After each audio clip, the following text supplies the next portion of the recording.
अस्सलाम वालेकुम and welcome again to my YouTube channel. हमने आज सिलिया और फ्लैजिला के हवाले से डिस्कस करना है।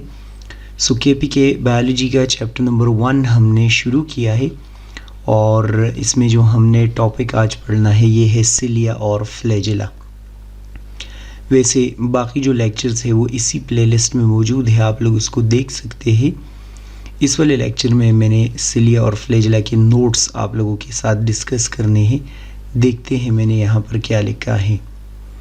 सबसे पहले मैंने आप लोगों को इन दोनों के बारे में जो सिमिलैरिटीज़ है वो बताने हैं, क्योंकि ये एक दूसरे के साथ मिलते जुलते हैं बहुत ज़्यादा, और फिर बाद में मैंने आप लोगों को डिफरेंसेस बताने हैं।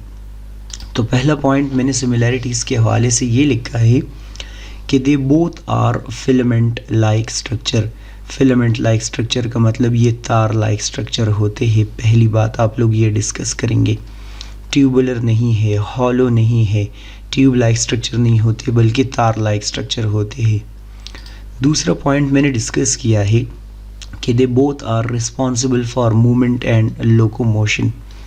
मूवमेंट और लोकोमोशन का मतलब होता है कि इसकी मदद से कोई सेल एक जगह से दूसरी जगह जा सकता है, या अगर इनकी सेल एक जगह से दूसरी जगह नहीं जा सकता तो ये मूवमेंट कर रहे होते हैं और ये कोई ना कोई हेल्प कर रहे होते हैं, किसी चीज़ को ये मूव करा रहे होते हैं। आगे आप लोग पढ़ेंगे कि जो फीमेल रिप्रोडक्टिव ट्रैक्ट में सिलिया होते हैं वो स्पर्म के मूवमेंट में हेल्प करते हैं, या सिलिएटेड एपिथेलियल सेल्स जो हमारे ट्रैकिया में होते हैं। नेक्स्ट पॉइंट मैंने लिखा है कि they both are made of microtubules. Cilia और फ्लैजिला दोनों के दोनों माइक्रोट्यूब्यूल से बने होते हैं। वैसे आप लोगों ने पढ़ा है कि सेंट्रियोल्स भी माइक्रोट्यूब्यूल से बनते हैं, लेकिन यहाँ पर अरेंजमेंट थोड़ा सा डिफरेंट होता है। चूँकि ये माइक्रोट्यूब्यूल से बने होते हैं तो आप लोग बोलेंगे कि इसका कंपोजिशन क्या होगा, वो ट्यूबुलिन प्रोटीन होगा। ये किस चीज़ से बने होंगे, कौन से प्रोटीन से बने होंगे? आप लोग बोलेंगे कि ये ट्यूबुलिन प्रोटीन से बने होंगे। नेक्स्ट पॉइंट मैंने नोट किया है कि arrangement of microtubule in cilia and flagella is 9+2।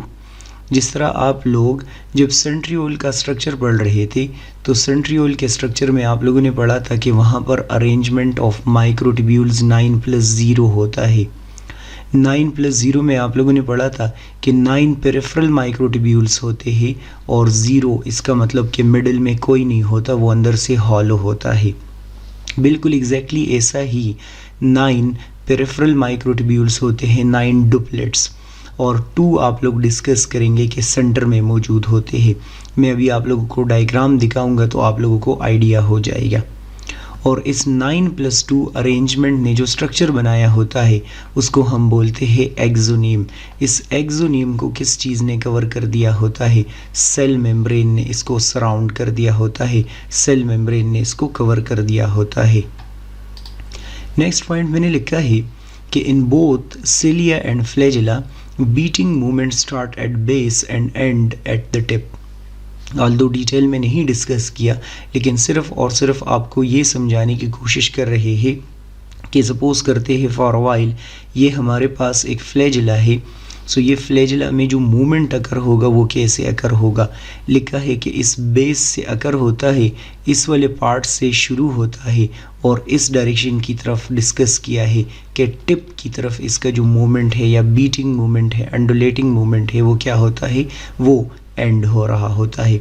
सो इस अटैच्ड एंड से स्टार्ट होगा और आप लोग बोलेंगे कि फ्री एंड की तरफ ये मूवमेंट आगे बढ़ता रहेगा। नेक्स्ट पॉइंट मैंने डिस्कस किया है कि this cilia and flagella both emerge from basal body.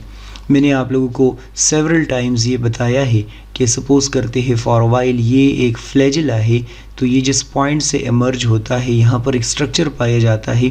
इस स्ट्रक्चर को हम क्या बोलते हैं? बेसल बॉडी हम इसको नाम देते हैं। ये सेल मेम्ब्रेन के अंदर माइक्रोट्यूब्यूल्स का बना एक स्ट्रक्चर होता है, इसको बेसल बॉडी कहा जाता है। सो ये क्या है? ये सिलिया और फ्लैजिला के बारे में आप लोग सिमिलैरिटीज़ पढ़ रहे थे। इन दोनों में बहुत सारे डिफरेंसेस भी है, वो डिफरेंसेस हम डिस्कस कर लेते हैं। सबसे पहला पॉइंट आप लोग डिफरेंस में ये याद रखेंगे कि सिलिया का जो नॉर्मली साइज़ होता है वो स्मॉल इन साइज़ होता है, छोटा सा साइज़ होता है इसका। और जब आप लोग फ्लैजिला ड्रा करते हैं तो ये लॉन्गर इन साइज़ होते हैं। नॉर्मली अक्सर हम बोलते हैं कि सिलिया हेयर लाइक स्ट्रक्चर होते हैं और फ्लैजिला आप लोग डिस्कस करेंगे कि ये विप लाइक स्ट्रक्चर होते हैं। सिलिया छोटे छोटे आप लोग बोलेंगे कि हेयर लाइक एक्सटेंशन से, और ये विप लाइक होता है। सिलिया जब आप लोग बनाते हैं तो ऐसे बना रहे होते हैं इस अंदाज में, और फ्लैजिला जब आप लोग बनाते हैं तो ऐसे। तो जाहिर सी बात है कि एक लॉन्ग होगा और एक क्या होगा, शॉर्ट होगा। दूसरा जो इसमें डिफरेंस है वो ये है कि cilia occur in large number या ग्रुप्स, फ्लैजिला अकर ईदर सॉलिटरी और फ्यू इन नंबर। आप लोग बोलेंगे कि ये जिस तरह पैरामीशियम, अभी मैं आप लोगों को एग्जाम्पल दूंगा, इस पैरामीशियम के साथ आप लोग देख ले सिलिया बहुत सारे हैं, बंच के फॉर्म में है। लेकिन जब आप लोग स्पर्म की बात करते हैं तो उसमें फ्लैजिला सिर्फ और सिर्फ एक होता है। या अगर आप लोग क्लैमिडोमोनास की बात करते हैं तो 2 हो जाएंगे। चलो, सो फ्लैजिला का नंबर अक्सर कम होता है या एक होता है। सॉलिटरी का मतलब सिर्फ एक अकेले होगा या थोड़े से फ्लैजिला होंगे। सिलिया अक्सर हंड्रेड्स में होते हैं। तीसरा पॉइंट मैंने लिखा है कि सिलिया कहाँ होते हैं। हमारे रेस्पिरेटरी ट्रैक्ट में आप लोग पढ़ते हैं नोज़ में भी मौजूद है। नोज़ के साथ साथ आप लोग ट्रैकिया में भी डिस्कस करते हैं, या पैरामीशियम का डायग्राम मैंने सेवरल टाइम बनाया है उसमें भी मौजूद है। इसके साथ आप लोग ये भी लिख सकते हैं कि फीमेल रिप्रोडक्टिव ट्रैक्ट में भी मौजूद होते हैं, जहाँ पर ये स्पर्म के मूवमेंट को फैसिलिटेट कर रहे होते हैं। लेकिन जब हम फ्लैजिला की बात करते हैं सो आप लोग बोलेंगे कि फ्लैजिला जो स्पर्म का स्ट्रक्चर आप लोग पढ़ते हैं उसका ये वाला जो टेल होता है ये फ्लैजिला है, ये वाला। और क्लैमिडोमोनास आप लोग डिस्कस करते हैं कि किंगडम प्रोटिस्टा में आता है। इसके साथ भी क्या होते हैं, यूनिसेलुलर स्ट्रक्चर है, इसके साथ भी 2 फ्लैजिला मौजूद होते हैं। सो ये क्या है, ये इसमें डिफरेंसेस है। याद रखना है आप लोगों ने कि हमने यहाँ पर जो फ्लैजिला की बात की है ये सिर्फ और सिर्फ आप लोग बोलेंगे यूकैरियोटिक फ्लैजिला की हमने बात की है। प्रोकैरियोटिक फ्लैजिला की बात हमने बिल्कुल भी नहीं की। बैक्टीरिया के साथ आप लोग बोलेंगे फ्लैजिला होता है, लेकिन वो कम्प्लीटली डिफरेंट है, उसका स्ट्रक्चर, उसका मूवमेंट एंड सो ऑन। तभी मैंने यहाँ पर पॉइंट नोट किया है कि prokaryotic flagella is different from eukaryotic flagella. उसका स्ट्रक्चर एंड मूवमेंट वगैरह सब कुछ डिफरेंस उसमें आता है, कैसे वो डिफरेंट होता है। तो मैंने नोट किया है कि बैक्टीरियल फ्लैजिला शो करता है रोटेटरी मूवमेंट। यहाँ पर जब आप लोग इस फ्लैजिला की बात करते हैं तो आप लोग बोलेंगे ये ऑन्डुलेटिंग मूवमेंट या वेव लाइक मूवमेंट शो करता है। जब आप लोग बात करते हैं इस यूकैरियोटिक फ्लैजिला की तो आप बोलते हैं ट्यूबुलिन प्रोटीन से बना है। प्रोकैरियोटिक फ्लैजिला आप लोग बोलेंगे फ्लैजिलिन प्रोटीन से बना होता है। यहाँ पर आप लोग पढ़ते हैं कि फ्लैजिला में माइक्रोट्यूब्यूल्स पाए जाते हैं। प्रोकैरियोटिक फ्लैजिला में आप लोग बोलेंगे कोई माइक्रोट्यूब्यूल्स वगैरह नहीं होते। ये वैसे आप लोग चैप्टर नंबर 6 में पढ़ेंगे। प्रोकैरियोटिक फ्लैजिला का स्ट्रक्चर बिल्कुल डिफरेंट होता है। ये कुछ जनरल सी बातें हैं आप लोगों ने डिस्कस की है, आसान सी बातें हैं। मैं इसका डायग्राम आप लोगों को आता हूँ। ये आप लोग कंसिडर करेंगे कि एक फ्लैजिला है, या दूसरे अल्फाज में आप लोग बोले ये एक सिलिया है। अगर आप लोग इसको यहाँ पर देखेंगे ना, ये पार्ट मैग्नीफाई कर दिया है। ये देख ले, ये माइक्रोट्यूब्यूल आपको नज़र आ रहा है। 1 डुप्लेट, दूसरा, तीसरा, 4th, 5th, 6th, 7th, 8th, 9th। ये क्या है, ये 9 आप लोग बोलेंगे पेरिफेरल माइक्रोट्यूब्यूल्स होते हैं। पेरिफेरल माइक्रोट्यूब्यूल्स के डुप्लेट्स है, इसका मतलब 18 माइक्रोट्यूब्यूल्स ये है। और अगर अंदर की तरफ देखा जाए ये वाले, तो आप लोग डिस्कस करेंगे ये सेंट्रल माइक्रोट्यूब्यूल होते हैं। तो सेंट्रल माइक्रोट्यूब्यूल आप लोग डिस्कस करेंगे कि क्या होते हैं, 2। सेंट्रल माइक्रोट्यूब्यूल 2 है, और जो पेरिफेरल माइक्रोट्यूब्यूल्स होते हैं वो आप लोग डिस्कस करेंगे 9 होते हैं।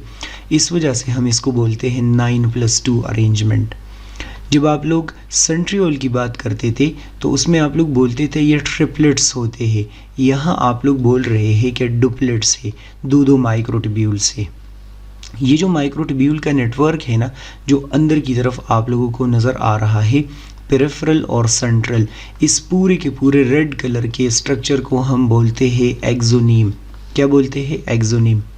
और उस एक्सोनीम के अराउंड आप लोग ये वाला जो मेम्ब्रेन देख रहे हैं, ये पूरे का पूरा मेम्ब्रेन आप लोग बोलेंगे कि क्या है, ये एक सेल मेम्ब्रेन है। तो एक्सोनीम के अराउंड आप लोग बोलेंगे सेल मेम्ब्रेन पाया जाता है। मेरे ख़्याल में कि ये आसान है, इसमें कोई कन्फ्यूजन नहीं होगी। लाइक सब्सक्राइब शेयर ज़रूर कर ले। और अगर आप लोग ये डिटेल में पढ़ना चाहे तो मेरी ऑनलाइन क्लासेस आप लोग ज्वाइन कर सकते हैं।